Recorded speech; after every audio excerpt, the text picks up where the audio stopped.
Princess Anne has wrapped up her Australian tour in Brisbane. Princess Anne's trip to Melbourne has included both compassion and controversy. It is the monarch that is the key to this, and the constitution that underpins the monarchy. Princess Anne has snapped.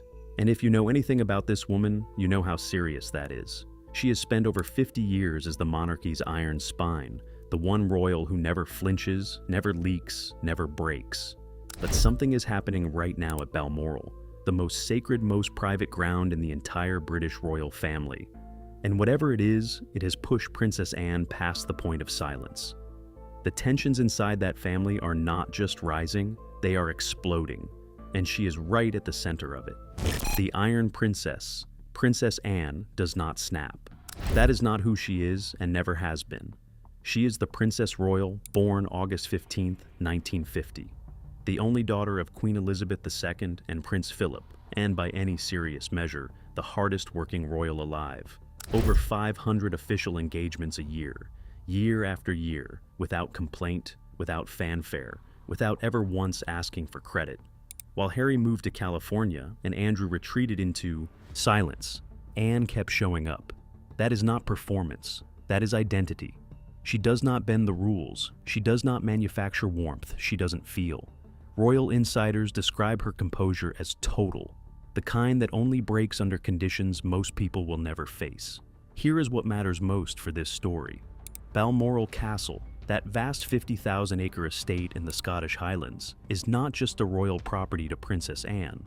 It is the ground where she became who she is. She learned to ride horses there. She spent the summers of her childhood there beside a mother who loved Balmoral more than any other place on earth. And on September 8, 2022, she stood at Balmoral while Queen Elizabeth II died. She was the one the Queen wanted nearby. She held the vigil. She helped carry the weight of what came next, the procession, the protocol, the grief swallowed whole in service to duty. The princess has a really inquisitive mind and a huge knowledge across the workings of all her charities. Royal commentators who observed her in those hours said they had never seen discipline like it. That is who Princess Anne is. She is the person who stood at Balmoral when her mother drew her last breath. And now, something is happening at Balmoral that she cannot let stand. The estate at the center of everything. Here is something most people get fundamentally wrong about Balmoral, and it changes everything about this story. Balmoral Castle is not part of the Crown Estate. The Crown Estate, Buckingham Palace, Windsor Castle, the great national properties, belongs to the nation. Parliament has oversight. The public has a say. Balmoral is different in every legal sense that matters. Prince Albert purchased it privately in 1852 for £31,500 for Queen Victoria. Since that transaction, it has been private royal property, passed from heir to heir as personal inheritance, governed by family arrangement rather than constitutional law. No parliamentary vote, no public consultation, private funds, private rules, private decisions. When Queen Elizabeth II died in September 2022, Balmoral passed directly to King Charles III. And since inheriting it, Charles has moved quickly. In summer 2024, he opened the castle to public guided tours for the first time in its 170-year history. In 2025, he expanded the program. Royal finance observers called it modernization. Some inside the palace called it necessary commercial revenue. Those who knew Queen Elizabeth well called it something she never would have allowed. That was the first crack. Did she feel that gratitude? I suspect she would have noticed. Charles and Camilla also hold a separate property on the estate, Burke Hall, their private retreat. But the castle itself belongs to Charles alone. There are no clear published guidelines about which family members may stay at Balmoral, under what conditions, or with what frequency. The estate runs on tradition and trust. Unwritten rules, family understanding. Those arrangements were built for a simpler family structure. Charles has a blended family now. Camilla is his wife and his queen. She brought 2 adult children into royal life when she married him. And here is where the pressure begins. Subscribe now and hit the bell, because what comes next is the part no one at the palace wants public, and we will have it here before the press does. Camilla's children and the line. No one is drawing Tom Parker Bowles, born 1974, Laura Lopes, born 1978, stepchildren of the King of England, present at their mother's coronation in May 2023. Camilla's grandchildren served as pages of honor at that same ceremony. By proximity and ceremony, they are woven into royal life. But here is the legal reality, and this is where it gets complicated. They hold no royal titles. They carry out no official duties. They receive no formal income from the crown. Thomas Mace Archer Mills, founder of the British Monarchists Society, was speaking to Ally News in the weeks after the coronation. He had been watching the ceremony closely, tracking exactly who stood where. And he was unambiguous. Tom and Laura do not gain formal benefits from their royal connection. Wealthy, well-connected, close to a queen, but private citizens, full stop. Tom Parker Bowles is a well-known food writer and author. He is outgoing, comfortable in public, and before the coronation, he spoke on a podcast with disarming directness. "She is still his mother," he said.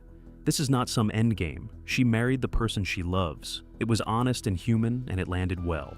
Laura Lopes has been more private. She works in the arts, married to Harry Lopes, lower profile maintained carefully since her mother's elevation. For years, the arrangement held. The Parker Bowles children stayed in their lane. The Windsor family maintained respectful distance, no visible friction. Then, in early 2024, King Charles was diagnosed with cancer. That changed everything. As the king's treatment became ongoing and his public schedule required management, Camilla's role as queen expanded and deepened. Her family's presence around royal life grew more visible, and questions that had been lying quietly dormant about access, about privilege, about where the line sits between a queen's private family and the royal institution she represents began to get asked with real urgency. Here is what nobody was asking out loud, but everyone was thinking. If Camilla's children are private citizens, why are they being treated like something else? Who decides when a guest becomes a fixture? And who enforces the line if no one wrote it down? Pay attention to what happened next. We as a family see ourselves there as to support that role. What we do, we hope, contributes to the monarchy. Because this is where the story turns. The transfer. No one was supposed to notice. In early 2026, a property transfer was registered quietly and without announcement.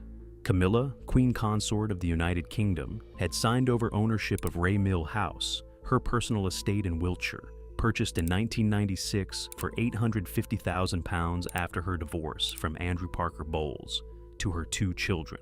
Land registry documents showed the property, now registered in the names of Harry Lopes and financier Jake Irwin, acting as legal representatives for Laura and Tom. Buckingham Palace said nothing, no statement, no press release, no acknowledgement of any kind. Why the silence? That is the question people inside palace circles began asking immediately. Because Buckingham Palace comments on a great many things. It comments on Harry's legal proceedings. It comments on Andrew's financial difficulties. It has a communications operation designed to manage exactly these kinds of sensitive moments. The decision not to comment on the Ray Mill House transfer was itself a decision, a deliberate choice to let the story sit in the land registry documents without royal fingerprints on any explanation of it. Royal finance expert David McClure has spent years mapping the financial architecture of private royal estates. He describes the web of informal arrangements governing who accesses what and when as deliberately opaque by design. When he reviewed the Ray Mill House transfer, he identified 2 competing explanations, and both of them carry serious weight. The first is tax planning. In the United Kingdom, assets transferred to heirs more than 7 years before death typically fall outside inheritance tax entirely. If Camilla is in good health, moving Ray Mill House to Tom and Laura now could save them an enormous sum later, legal, rational, and practiced by wealthy British families constantly. Nothing improper on its face. The second explanation has been circulating in palace circles for months, and it is more troubling. British tabloids and royal insiders have reported persistent claims about Camilla and Charles's marriage, separate bedrooms, extended time apart, a relationship that does not match its public appearance. Buckingham Palace has denied these reports. But if a separation were even being considered, assets held in Camilla's name would be legally safer already transferred to her children. That is not a claim. That is how lawyers think. Here is what nobody is saying out loud. Both explanations could be true simultaneously. The palace's silence makes it impossible to know which one is driving this. And that silence, that deliberate institutional silence, is itself the most alarming detail in the story. There is a third layer.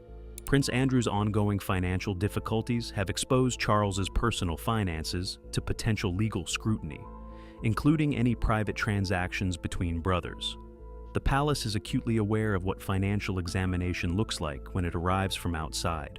The Raymill House transfer, conducted without announcement, fits a pattern of quiet repositioning that is making the monarchy's most traditional members extremely uneasy. Princess Anne is among them. She has been watching this. 50 years of circling the same history. Here is the part of this story that most royal coverage skips entirely, because it is uncomfortable, because both women have been too disciplined to ever speak it publicly, and because without it, you cannot understand the dynamic between Princess Anne and Queen Camilla at all. It can convey continuity of not just interest, but of service, of understanding. Before Camilla married Andrew Parker Bowles in 1973, Andrew Parker Bowles had been in a serious relationship with Princess Anne, not briefly, not casually. They were together through the late 1960s and into the early 1970s, a genuine, sustained relationship between two people who moved in the same aristocratic circles and clearly mattered to each other. In 1973, both relationships ended in marriage. Anne married Captain Mark Phillips. Camilla married Andrew Parker Bowles. Two women, the same man's history between them, choosing different roads in the same year. They have been circling that shared past for 50 years. Think about what it means to carry that. The measured cordiality at public events, the studied warmth, the decades of appearing together in photographs with expressions that give nothing away. This is not a footnote to their relationship. This is its emotional foundation. Every interaction between them has that history underneath it, unacknowledged and inescapable. They have handled it with extraordinary discipline. Anne attended Charles and Camilla's wedding in 2005. In November 2024, she conferred an honorary doctorate on Camilla at the University of London.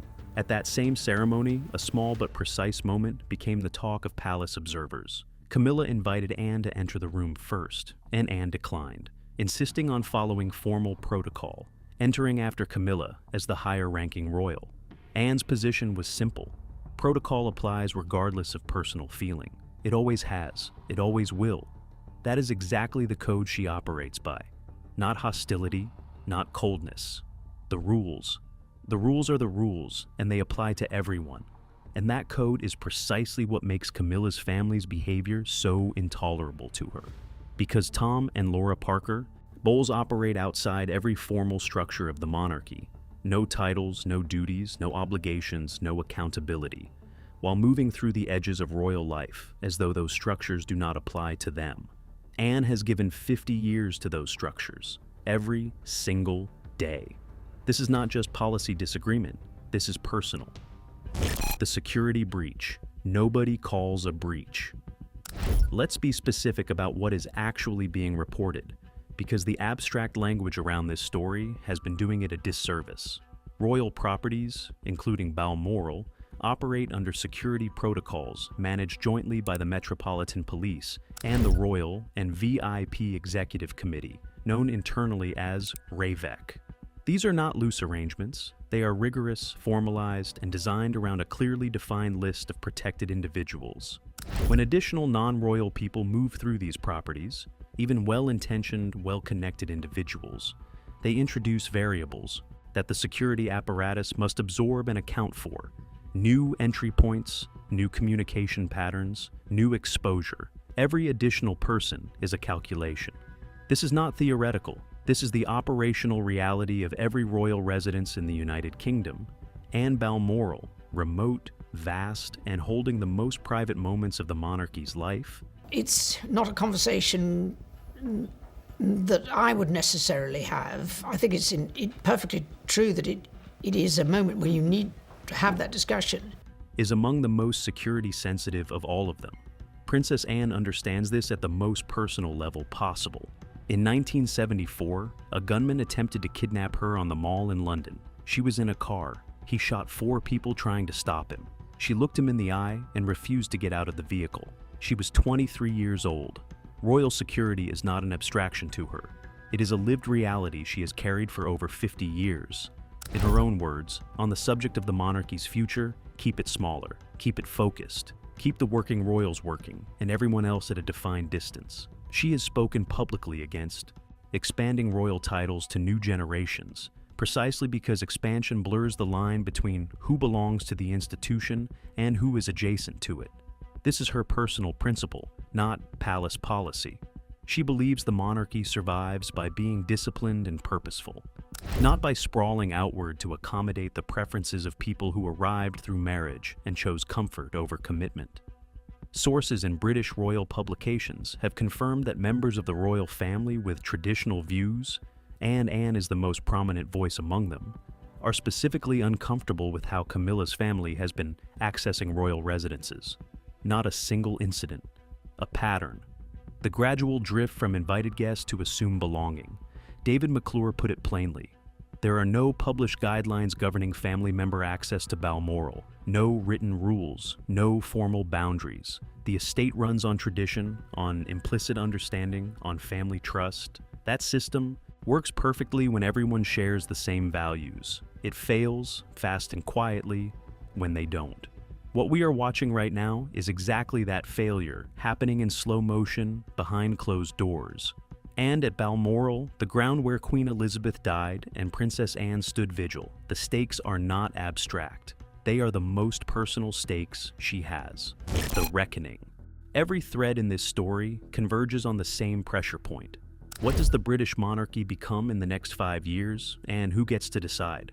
There are 3 visions competing inside that institution right now, and they are not compatible. King Charles III has been in active cancer treatment since early 2024. He has continued to fulfill public duties. The COP30 countdown, alongside Prince William in October 2025, a Windsor Castle premiere in January 2026. And by every visible measure he is managing, his vision for the monarchy is commercial and accessible. Public tours at Balmoral, a working institution that earns its relevance. But the shadow of his health condition has made the entire question of succession and continuity immediate rather than theoretical. The monarchy provides, with the Constitution, a degree of long-term stability that is actually quite hard to come by any other way. Tom Parker Bowles acknowledged in December 2025 that it has been, in his words, a hell of 2 years for the family. That is the most unguarded public statement on record about the internal reality. And it came from someone whose formal position within that family is undefined. Prince William is preparing for kingship. His focus is modernization, relevance, accessibility, sustainability. His vision and his father's are not identical. His vision and Anne's are further apart still. William wants the monarchy to feel like it belongs to the 21st century. Anne wants it to feel like it earns its existence through service, the same way it always has. Neither of them is wrong, but they are not building toward the same institution. And then there is the Camilla variable, which neither of them fully controls. And Camilla's transfer of Ray Millhouse in early 2026 has added a new and unsettling dimension to all of it. If she is separating her personal financial assets from her royal life, what is she preparing for? What future is she anticipating? And if her future involves a smaller role in the crown's orbit, what happens to Tom and Laura's proximity to royal properties and privileges? Those questions are being asked with genuine urgency in private. Buckingham Palace will not answer them publicly. The silence is the answer, and it is not a reassuring one. Here is what is certain.